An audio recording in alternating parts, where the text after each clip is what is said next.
మేము చూస్తుండగా రోడ్లు వెడల్పోయినాయి. అసలు ఇంత రోడ్లు జనం లేరు కదా, ఇంత రోడ్లు దేనికి అనుకునేవాళ్ళం.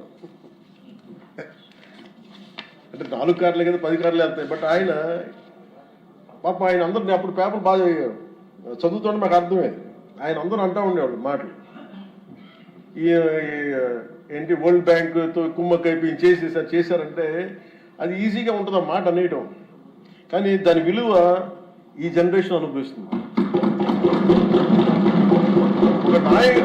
ఒక పొలిటికల్ లీడర్ నెక్స్ట్ ఎలక్షన్స్ గురించి ఆలోచిస్తారు. ఒక విజనరీ ఉన్న నాయకుడు వచ్చి తరం కోసం ఆలోచిస్తారు. ఖచ్చితంగా అది ఆ దార్శనికత ఉన్న చంద్రబాబు గారు చేసింది. మొన్న ప్రతిసారి హైదరాబాద్ టువర్డ్స్ ఎయిర్పోర్ట్ వస్తూ ఉంటే, ఎప్పుడు మాకు ఆ ఫ్లైఓవర్ మధ్య వెళ్తూ ఉంటే నిజంగా ఇందాక చెప్తున్నప్పుడు సికింద్రాబాద్ వచ్చింది, హైదరాబాద్ వచ్చింది. Cantonment is more of Secunderabad, Hyderabad is Nizam.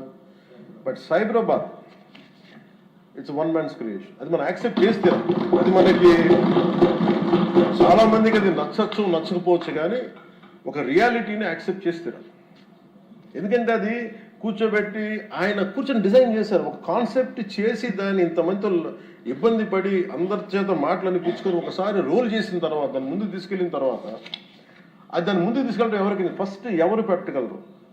అన్ని కష్టాలను అధిగమించి అందరి చేత మాటలు అనిపించుకొని ఎవరు పెట్టగలరు? That credit goes to honourable CM Shri Chandrababu garu. We wholeheartedly acknowledge your efforts.